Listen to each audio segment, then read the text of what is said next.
Yo, what's going on, everyone? It's Brian and Jim here with Drink a Beer and Play a Game, and today we are going to review Shadow the Hedgehog. Yep, this was a Patreon request from our former buddy Drewski. Thank you so much for the support, Drew. Hell of a guy. You know what, Drew? I found this a very good choice because I didn't have to play through all 10 endings. Yeah, I owed Brian a bad game, so hey, let's just get into it. But Jim, who says it's into it? Bad?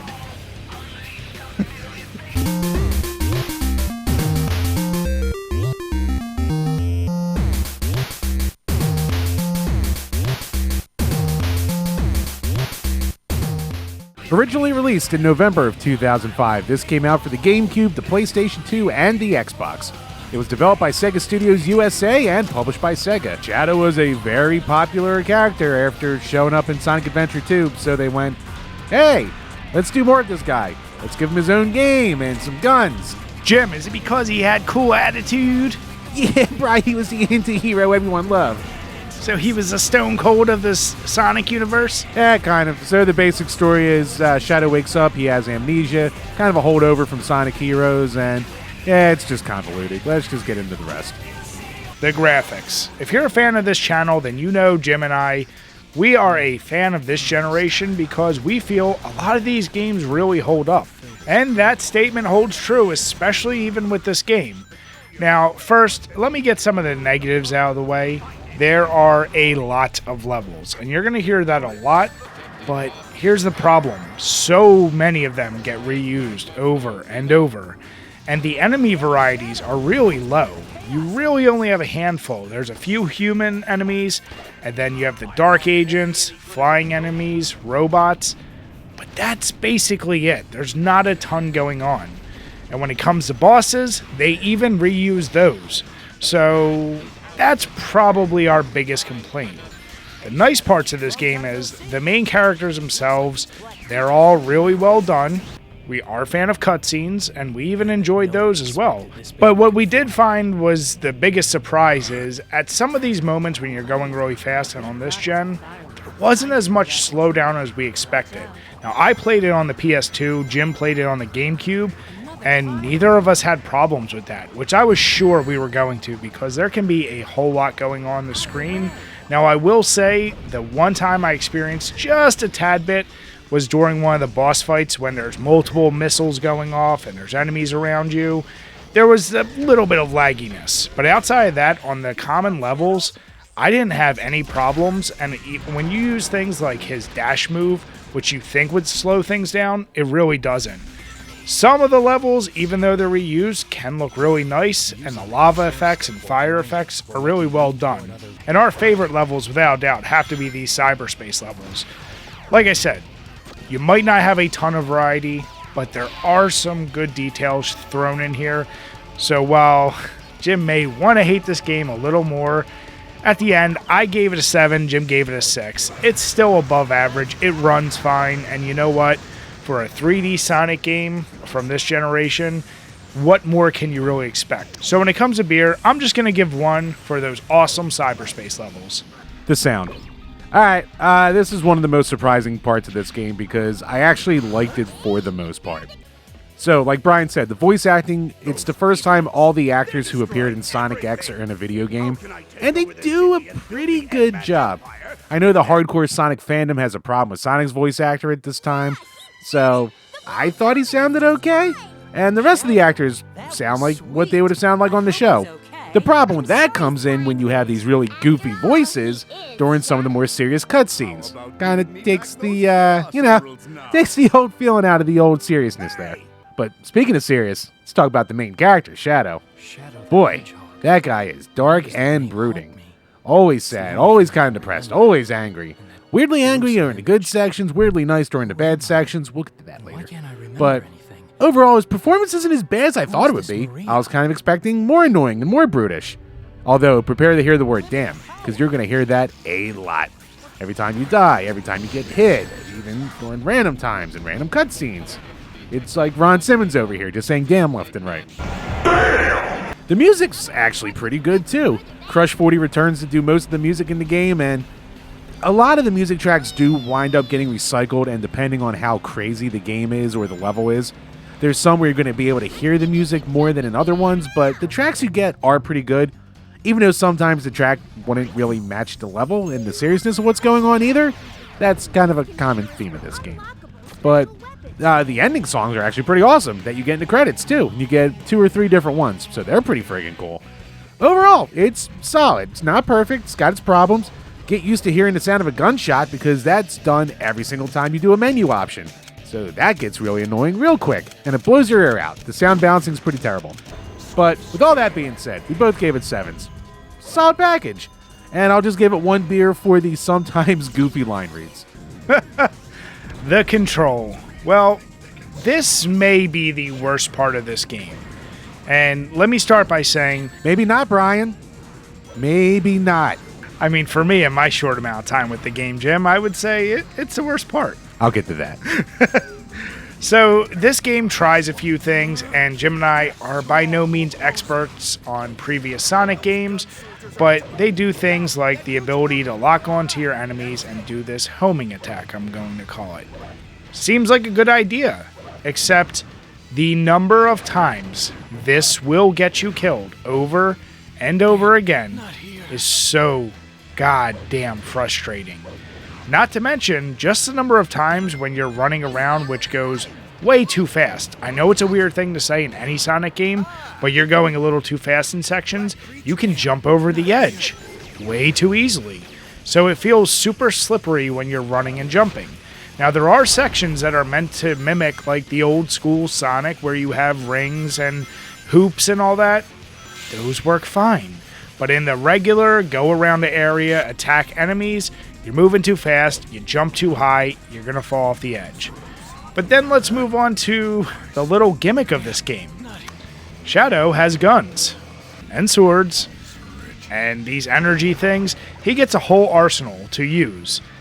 For the most part, it's okay, but the auto-aiming can be kind of wonky where sometimes it works really well, other times I don't know what the hell it's shooting at.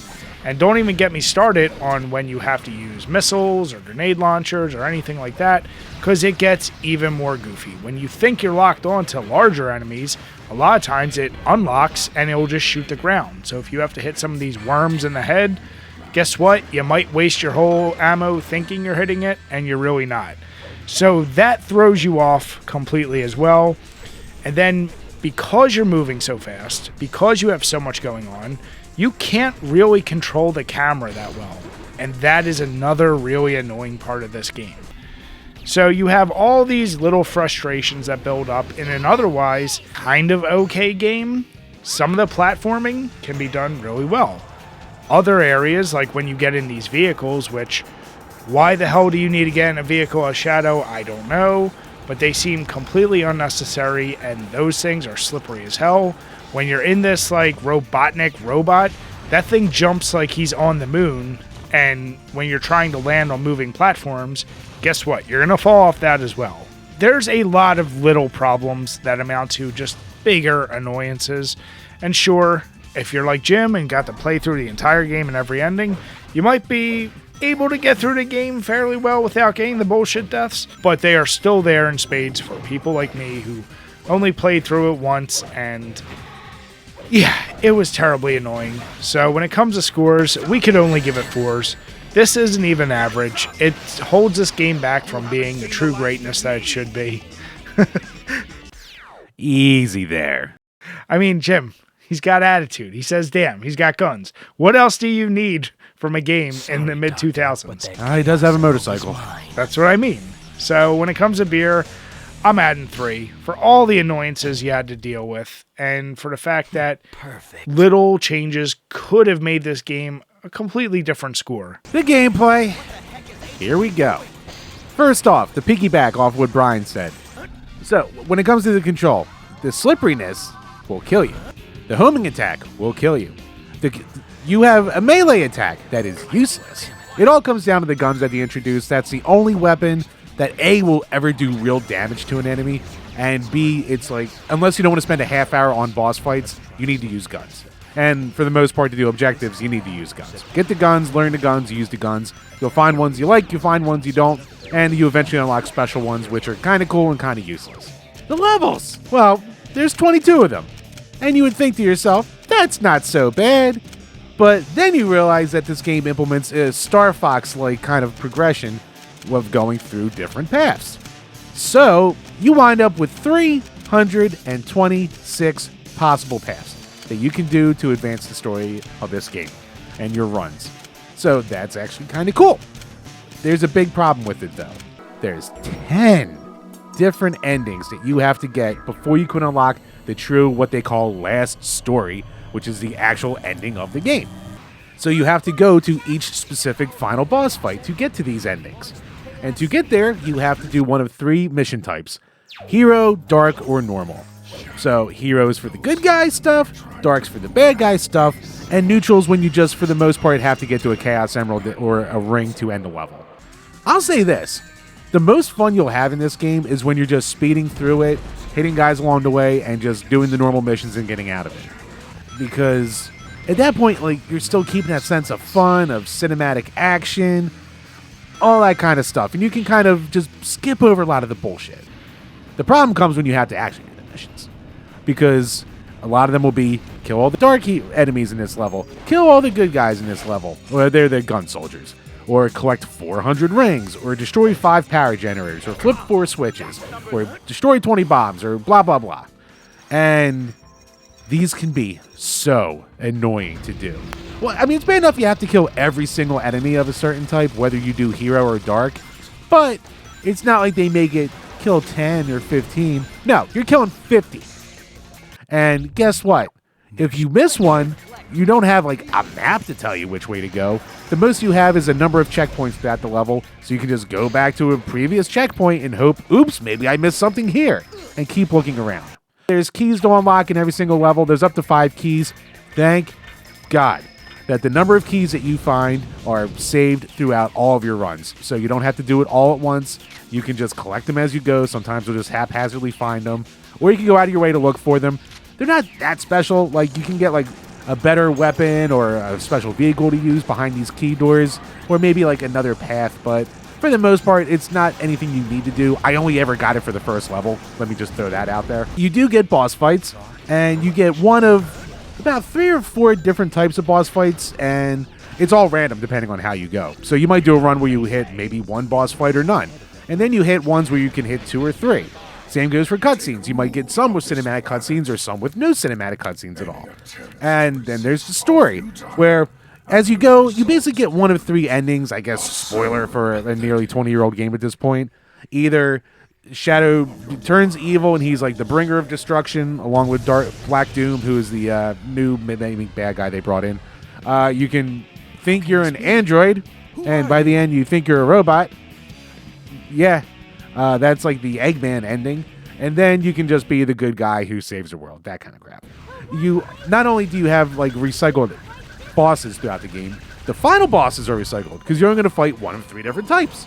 So you're going to fight Black Doom in a couple different ways, Eggman in a couple different ways, or Sonic and the Gun Commander in a couple different ways. And they're all annoying. Some are more annoying than others. The Sonic one's the absolute worst. But yeah, everything about this is annoying. And here's the problem. There are some legitimately cool parts to this game. The levels that are good are really, really fun. Like, I already said it earlier, like, I love Mad Matrix and the other, like, cyberspacey kind of level. Some of the levels in Ruins are actually pretty fun with the airships that you gotta shoot down. Some are the ones in space where you're going on these rails all throughout this really cool looking exploding station, or flying through these boosting rays through zero gravity while you're shooting down satellites. Like, there's cool crap in this game. But unfortunately, A, if you miss stuff, you're redoing it all the time.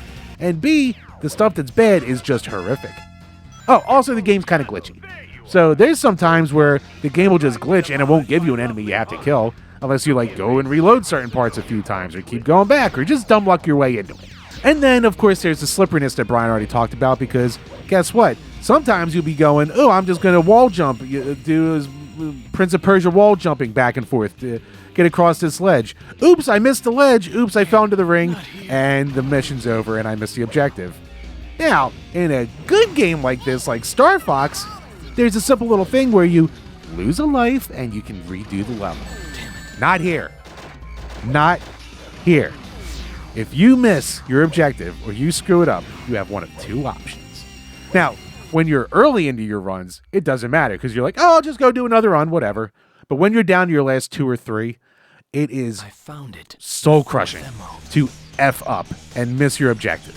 And then you either have to restart the entire run or just finish up the run and go back and do it again. But there's no going back. There's no takesies backsies in this game. You can go fuck yourself. That's what the game tells you. And let's get to the Dark and Hero powers. Another thing to introduce in this game. So, the Dark power, it's called Chaos Blast. So once it's all filled up by doing bad guy stuff, you bring out this big explosion. And it's kind of cool, but it doesn't do a lot of damage. And then as a hero, you get Chaos Control, which during normal levels will just start zooming you through a whole section, which is really cool to look at. And if you're just going to leave the section, it's awesome. But you can almost never use it if you're actually trying to do an objective as a hero because you skip everything. Jim, I was going to say I really enjoyed that power because it helped me get through those levels a lot faster. Must be nice when you play it once. For the most part, you're just going to leave yourself like maxed out with your power because it makes you invulnerable and you have infinite ammo. So at those sections, you're just tearing through, and if you have certain weapons like the Gatling gun from the gun robots, you're just tearing ass up. It's actually fun at that point. So with all of that being said, Brian gave it a 5, and I gave it a 4. I feel like I should give it a lower score, but the stuff I liked, I really, really did like. It's just so much missed opportunity with such a sloppily made game. And when it comes to beers, I'm going to add 5 beers. And it's 1 for every 2 times you have to beat the friggin' game before you can get the last level. God, that was so... It's just mean. The originality is the one where Jim and I probably differed the most, but it's not by much. Now here's the deal. This far into the Sonic series, we've seen most of these things, and Jim even pointed out the whole weird progression between levels we've seen in Star Fox, the idea of needing to go through multiple times we've seen in many other games, and this is the first game that's centered around Shadow and allows you to play as him throughout the entire game. And it may sound silly, but this is the first and only Sonic game that features guns, because I guess this was a character that's just edgy enough to have them, and they quickly decided that might not be the right demographic for Sonic fans. Brian got that beefy E10 Plus. I mean, yeah. Most hardcore game in the series. It is. It really is. Except for DeviantArt. Ah! God damn it, Jim. But putting that stuff aside, there's not a ton here that we could really give it points for. Those are really it. So when it comes to score, I gave it a 3. Jim gave it a 4. There's some stuff here. But at the end of the day, if you piecemeal a bunch of other games together, you've probably done this game over and over again. So when it comes to beer, I'm only going to add 1 because Jim had to make that goddamn DeviantArt comment, and it just pissed me off. Replayability. I'm mad about this one. So you get a 2-player mode, which automatically gives it a 5 from us. It's bare bones. You can either fight 1 round or 3 rounds, and you play as either Shadow, a color swap of Shadow, or a couple color swaps of Meadow Shadow, who you don't see until this mode. It's not great. You basically have to score a hit without, them having rings to hurt them and kill them, and that's it. So at least it's there. Crux of the replayability comes from the 300 different ways you can play the game, and from the 10 ways you have to play the game to really finish it. So, if you want to see everything, you can spend all the time in the world outside of all the keys that you can go back and get, or if you're one of the people who want to get like perfect ratings on every level and stuff and practice it. So, if you like the game, there's a whole crap load to do. And Jim, you enjoyed it so much, you got it twice. I'll get to that. But speaking of getting to things, the score, we both gave it 10s. There's a lot to come back to in this game. You don't even need beer. So much content. Overall, some could say this is the bane of Jim's existence. And, I found it to be a delight for my one playthrough. No, the game is pretty damn bad. Honestly, its 2 biggest flaws is it way overstays its welcome. It's unrelenting in the fact that it has no forgiveness, and the control is just way too slippery with way too many bullshit deaths. And too many useless attacks. Yeah. But Jim. Right. Still sold 2 million goddamn units. We both have Player's Choice Greatest Hits versions. Why is this the greatest hit on all of its consoles? What the hell is wrong with you, Sonic fans? What is wrong with you? But Jim. What's wrong with me? I bought it twice. Because I bought the first time and the disc stopped working after level 2. So I'm already committed to doing it on the GameCube, which apparently runs it the best. So you'll see a difference in video quality between me and Brian. So when it's clean, it's my, GameCube going through progressive scan mode. So it actually looks pretty good that way. Yeah, I bought it twice. At least it doesn't break the bank, Jim. Not on the PlayStation 2, Brian. I will say this game looks absolutely beautiful when run through. I don't know what happened with my capture device, so if you do see footage, like Jim said, looks a little wonky, it's probably for me. Right, yours is the version that you can have the Japanese voice acting. Only one. You can switch in that one. It's a whole nother way you could play all the endings, Jim. More replayability. So, when it comes to scores, I gave it a 5, Jim gave it a 4. I didn't just play it 10 times, because I screwed up a couple runs. So I really played it probably like 11 and a half times. And when we combine all of our scores together, comes out to a 5.1. Which is fair, because that is exactly 0.1 points higher than the best Burger King games. Which is fair to say. I guess. I mean, like I said, the stuff I liked, I really, really liked. And it brought the score up way more than it deserves to be, because the stuff I hated, which was most of it, was really, really bad. So, Drewski, thank you, bud. Interesting choice. Probably, it's still not the worst Sonic game. He was thinking between this or Sonic 06, but then he remembered you had to do this 10 times.